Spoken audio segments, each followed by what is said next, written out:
umu ndi mmene Chilima wachitira kapena akuchitira ku nyumba ya malamulo kumenetu akulumbira pamene akuyankha mafunso maso kufotokoza zomwe adakumana nazo pa imfa ya mamuna wake zidakhala bwanji chifukwa sanapite nawo pa ndege kumaliro alafu kasambala nga mamuna wake nchifukwa chani ankaoneka okhumudwa. Pali zambiri zimene Chilimatu akufotokoza mu nkhani imeneyi. Inu kodi mulipo? Takhani pomwepo, tapangani like, tapangani subscribe. Koma mmene Chilima Waulula zodabwitsa zoopsa kwa basi zimene zidachitika mmene ankakhalira Chilima mmene ankalankhulira katsiku limene amakonzekera kupita ku Chikanga makamaka kupita ku maliro alafu kasambala kunkhata bay komatu adandaula walira kwambiri ndi mmene adafera Chilima koma funso nkumati nchifukwa chani aboma la MCP adayamba kufufuza ndege mochedwa. Tate ntionelekani mameneyo. Thank you very much, Honorable Chair, and all the honorables present. Good afternoon. On the 12th of June 2026, I, Marryn Chilima, received a summons to appear before the ad hoc committee on the Chikangawa plane crash inquiry, where I'm expected to testify on the chronology of events from the time the late Vice President returned from South Korea until his travel on 10th June, including communications, travel preparations, and interactions departure. May I seek your indulgence, Chair, to go a bit further than 10th of June as per the summons? You may proceed. Thank you. Here is my submission.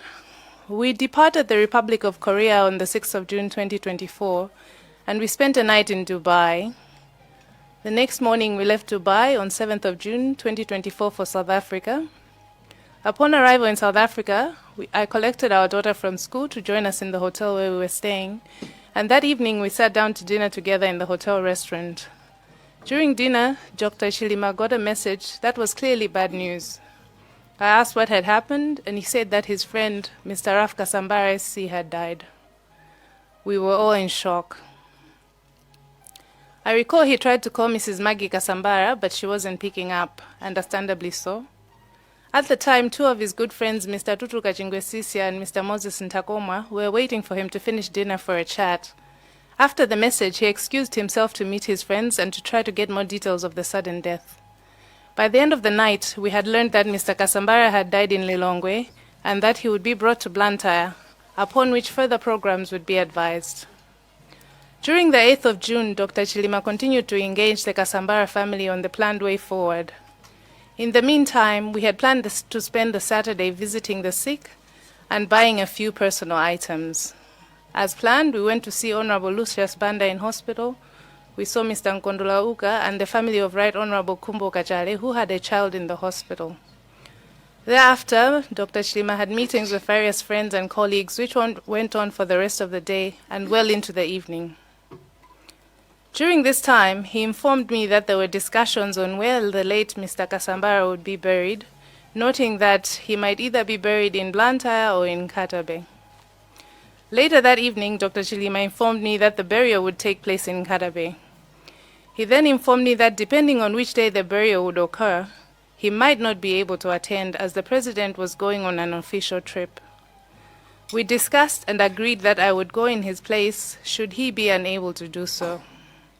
He was grateful because he knew that I had a PhD proposal resubmission due on the 11th of June at 2 p.m. He informed me that he would instruct his office to make the appropriate arrangements for my travel to Nkatabe for the burial ceremony on the confirmed date. On the morning of the 9th, as we were returning to Malawi, he informed me that there had been a change of plan and that Mr. Kasambara would be flown to Nkatabe that afternoon. He further informed me that it would no longer be necessary for me to go to the burial ceremony in Nkatabe, as we would meet Mrs. Maggie Kasambara and the family at the Chileka airport and offer our condolences there. Seeing how tired we all were, this seemed to be the most feasible plan. He said we would later plan a trip to Blantyre to condole them properly upon their return from Nkatabe, and I agreed. We landed at Chileka Airport, possibly around 2:30 p.m., expecting to find the funeral entourage already there, but unfortunately, they were late. We were assured that they were on their way, but sadly, the call to reboard the plane to Lilongwe came before they arrived. Dr. Chilima noted that the plane had to proceed to Nairobi, and we could not ask them to delay just for our programs, as that would have been selfish of us.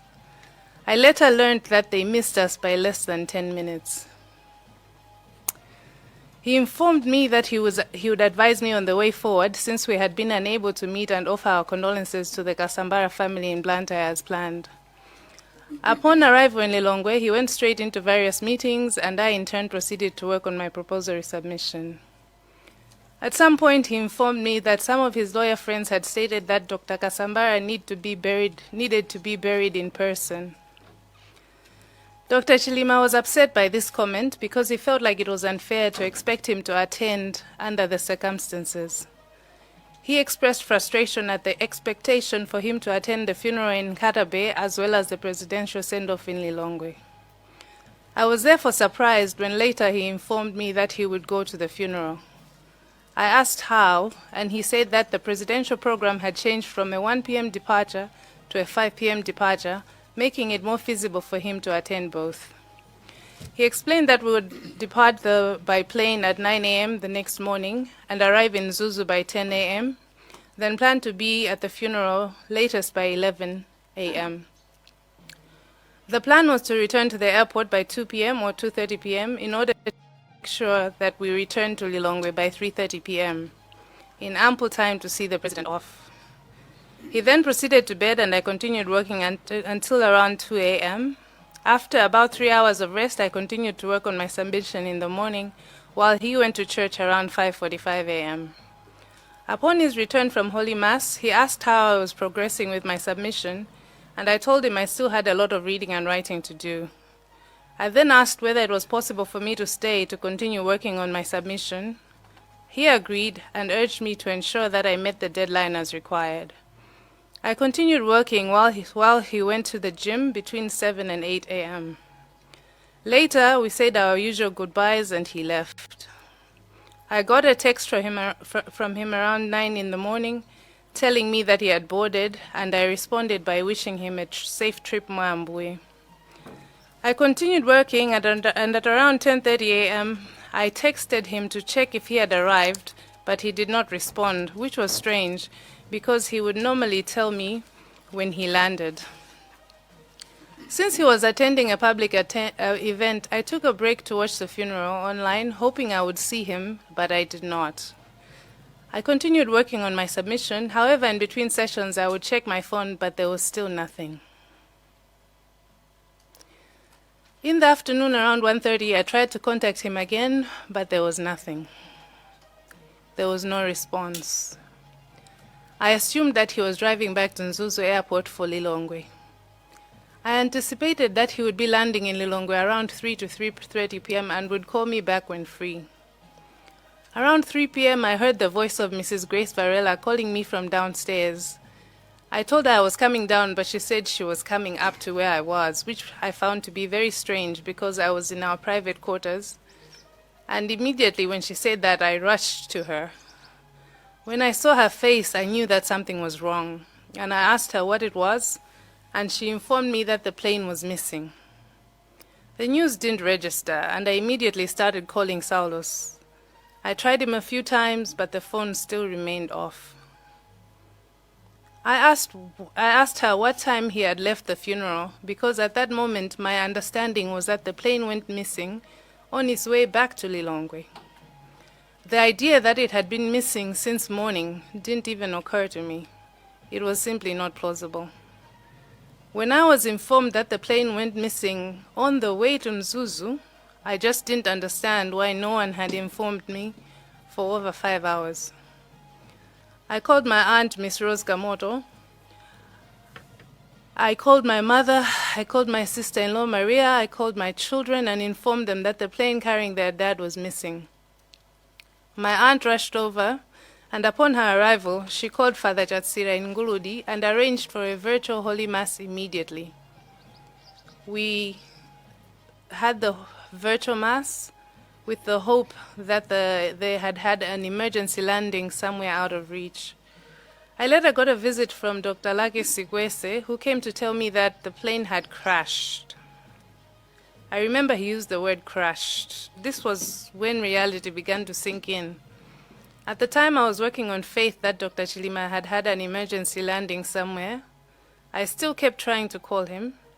When I found out that Madame Chanel was also in the plane, I also tried to call her, but to no avail. I wanted to leave Lilongwe immediately to go and find him, but I was told no one had a destination for me to go to yet. No one knew where the plane had crashed. Everyone discouraged me from going, saying they would find him soon and I could go to him as soon as they found him. I also got a visit from the Inspector General of Police and Honorable Kumbize Chiponda. I don't really recall what they said, but I remember scolding the IG for the delay in searching because it was late evening when they came. I kept asking why it took them so long to start searching. At that time, she could not give a satisfactory answer. Little did I know it would take 23 hours before they found them. That evening, we kept praying, crying, praying. Dr. Chilima has a personal pew in our home, and Aunt Rose and I took turns praying on it all night. It was the longest night of my life. Morning came with no news, just family members pouring in with grief all over their faces. We kept speaking hope and life into the situation. I tried again to leave to join the search, and someone said I had to be in Lilongwe for when our children arrived. Around 11 a.m., I started getting condolence messages from various people. And I would ask them if they had heard something, and they started backtracking and apologizing. Others didn't even respond. I then started to check social media to see if the plane had been found, and on one of the pages, I saw a picture of the plane. I rushed outside to the second in charge of the Vice President's security, Miss Gloria Ntukule, and asked her if the picture was real. And she said she was on the phone with Mr. Limbikani Banda and would respond shortly. As I was anxiously waiting, another picture came on my phone with the aircraft number on it. I showed her the second photo, and as she was about to say something, I heard Mrs. Varela say her husband, Mr. Joshua Varela, said, "We have lost everybody." The world went black. The world is still black. I'm told I became hysterical, and at some point, I must have calmed down enough to remember to call my children before they saw it on social media like I did. I went upstairs to find a quiet place and steeled myself to have the most painful conversation in my life. I informed both children that their father had died in a plane crash just before they too boarded planes to come home. As I was talking to the children, someone came in to say I had to go and sit downstairs because the First Lady was coming and she had to find me seated. I refused. When I went downstairs, I found the house completely full of women, already dressed in black, ministers and others whom I did not know, and the First Lady was also there. Some were taking photos. It was chaotic, uncomfortable, and confusing. After that, we kept getting groups of different people. At some point, 40 clergy from different churches came at once, and I remember one said, "Mulungu salagwitsa, koma ababoka walagwitsa." We kept getting people coming to the private residence until someone made a decision to have everyone congregate at the Area 12 residence to give us a little room to grieve. I was very anxious about my children who were both flying that day. But I still wanted to go to Chikangawa. But I was told that the bodies would be flown to Kia. And when I said I wanted to go to Kia, I was told no, because the president wasn't going to be at Kia. Later in the evening, we were rushed to leave because we were told that the former president was going to go to the airport after all, and we had to rush to arrive before him. We arrived at Kia. I remember seeing the big helicopters and thinking, where were they yesterday? After the planes landed, I saw body bags being moved into different medical vehicles. I was told to drive behind the car carrying Saulos, but I refused, and I insisted on going with him in the ambulance that took him to the mortuary.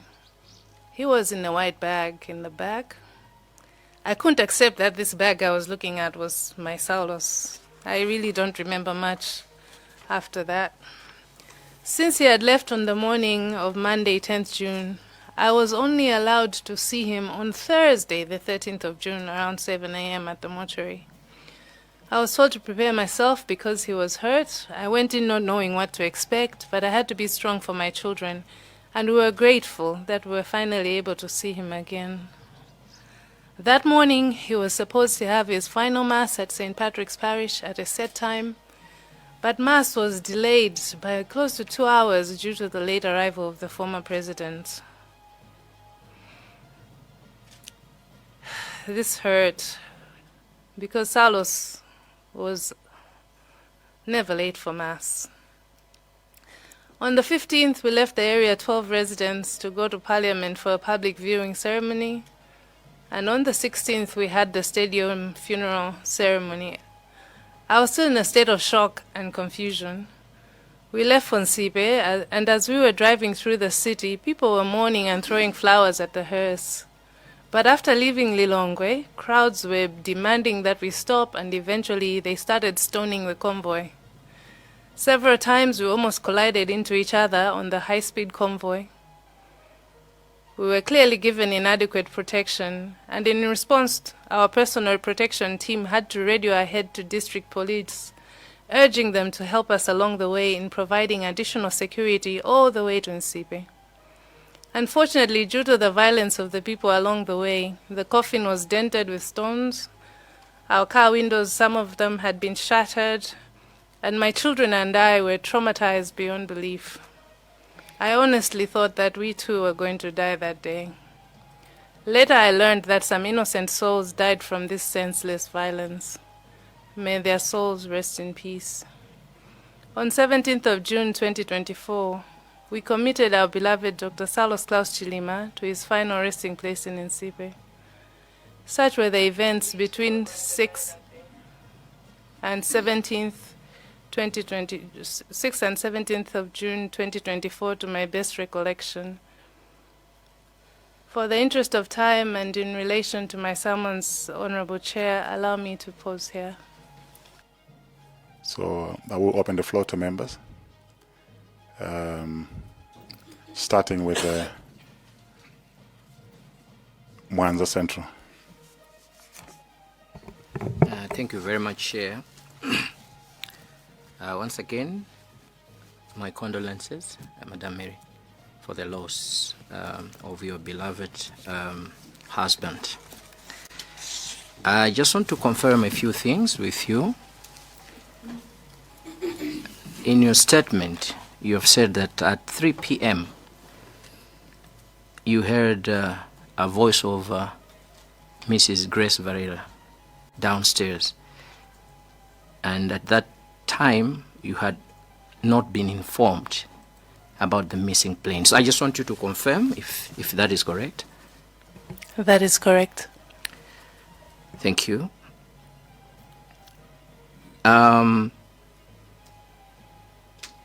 Mr. Sikwese came to you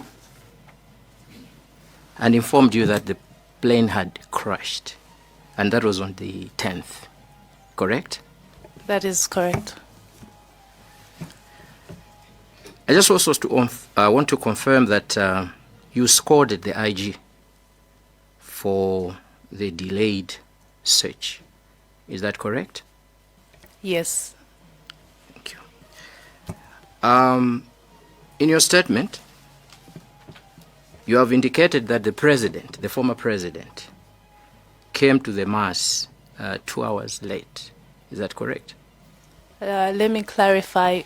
We were waiting for him at the mortuary, and we left the mortuary on a convoy with him to go to the church. So we were waiting to leave for church. So the delay happened as we were waiting outside in the cold at the mortuary. Thank you. Thank you very much. When were you officially informed about the identification of or the location of the plane that was missing? Please clarify. You mean? From the officials from government. I'm still waiting. Thank you very much. Chair, that's all from me.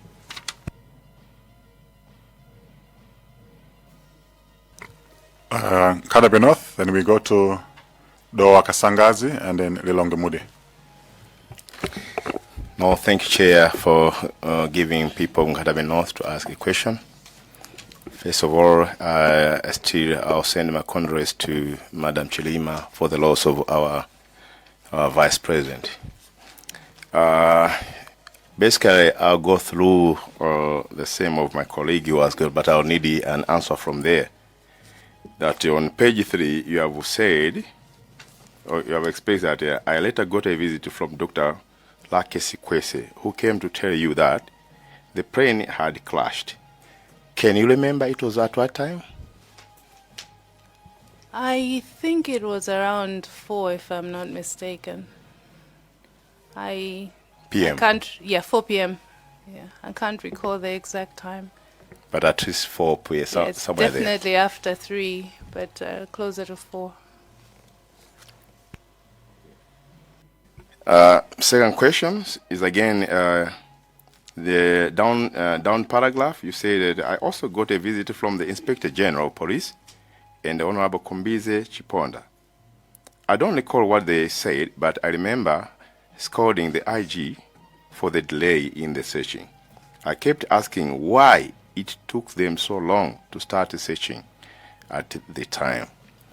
Up to now, they didn't give. Did they give you any reason why did they delay for the search? I haven't met them since that day, so no. Aside from the reports that are public, no. Thank you, Chair. Doa Kasangazi. Zikomo kwambiri Chair. Poyambirira ndi joine inu Chair komanso azanga onse amene apereka uthenga opepesa kwa mayi Chilima nawonso anthu akudowa Kasangazi constituency akupepesa kwambiri pa imfa imene inadza munjira ya ngozi. Chair ndimati ndifotokoze kunena kuti kwa ine kuyamba kwanga ndale pali anthu angapo amene amandipanga inspire, ndipo Dr. Chilima anali mmodzi mwa iwo amene anandipanga inspire kuti mwina tiyambe nawo kuchita za ndale. Ndili ndi mafunso angapo amene ndikufuna kuti ndikupatseni. Funso loyambirira ndira kuti kodi inali nthawi yanji yomwe Dr. Chilima anatsimikiza zonena kuti apita iwo kumaliro lafu Kasambala SCC. Zikomo kwambiri. Ineyo anandiuza usiku chifukwa titachokera ku Blantyre mene nanenera anali ma meeting osiyanasiyana nde amandiuza usiku ndithu. Zikomo. Mmene inu maonera nthawi imeneyoyo amaoneka kuti anali pa pressure ina iliyonse yonena kuti apite kumaliro kapena inali decision yoti anapanga voluntarily? Mwina mbutafotokoza kuti pressure yo ingakhale yotani. Amaoneka kuti mwina anthu ena akuchita kuwakakamiza kuti kumaliro kumpofunika mupitebe. Amene nafotokozera kuti panali anthu ena anzawo ena amene amaona ngati chinali chofunikira kuti iwo akhalepo kumaliroko. Koma malingana ndi pa program a president opuma sizikanatheka. Nde kupatula zinthu ziwiri zimenezo sindikutha kuona pressure ina yomwe imachitika. Koma ngati mwina anayankhula ndi anthu ena ine osadziwa kuti mwina anapanga pressurize kupyolera pamenepo sindingadziwe. Zikomo. Funso lina limene ndimafuna ndifunsepo ndilokhudzana ndi maganizo anu pa ngozi imeneyi. Sabata athayi tinali ndi asilikali aku airbase ku Zomba. Pafupifupi wonse amene anaonekera ku komiti ino amanena kuti ndege imene inanyamula malemu ndi anthu enawo inali bwinobwino. Panalibe mistake iliyonse. Inali ndege yoti imayenerabe kumauluka. Ndiye paliso report la BFU limene linawunika ndege ija itagwa kale. Amanena kuti panalibe 49 iliyonse. Mmene anawunikira iwo. Chifukwa timamva kunena kuti anayitenga zidutswa za ndege anazitenga ukaziunika bwinobwino. Kenako anaona kuti no iyayi. Panalibe china chilichonse chida china chilichonse chipangizo china chilichonse mu ndege muja chimene chimapanga malfunction pa nthawi ya ndege. Koma a BFU akupitirira kunena kuti munkunika kwawo anaona kuti no weather sinali bwino kuchikangawa. Ndiye kwa iwo anatibweretsera zithunzi mu report lawo tikawerenga pa page 59 ya BFU report, final report. Anayikapo zithunzi za ku satellite zosonyeza mitambo mmene inalili kunthungwa nthawi imeneyo. Ndeni mwangofuna kuti ndikufunseni kuti no inuyo ngati mkazi wa malemu komanso kubanjako conclusion imene anafika nayo BFU yonena kuti no weather ndi imene inapanga contribute kwambiri ku ngozi imeneyi. Inu maitenga motani, mayiona motani? Zikomo kwambiri honorable. Conclusion yo imandikayikitsa pa zifukwa zosiyana zingapo. Zina zomwe BFU report inanena zinali zokuti mwina mapilot amene amayendetsa ndegeyo amathamanga chifukwa choti mwambo umene kawayamba 10 koloko. Koma mwambo umene kawayamba 11 koloko. Ndekuti assumption yawo yomwe anachita base kuti zomwe zimachitika mu ndege inali off by an hour, which in flying time is quite a big. Chifukwa ananena ngati kuti mwina mapilot anali under pressure nkaona zina ndi zina zimachitika. Mene ndinamvetserera report ya BFU panali ngati maganizo amenewo kuti mwina panali passengers giving pressure, but it was based on the wrong premise. Ndekungoyambira pamene popo komanso kuti ndinayi ndi ka list kamafunso nanenso kuti ndikanapereka kumapeto. Koma lina linali lokuti tateni tionereni part 2 yakafukafuka pamene mumve kuti kodi kuti funso limene anali nalo mere Chilima ndi lotani nanga mafunso enawa ndi otani. Takhale pomwepo tati tipitirize ku part 2.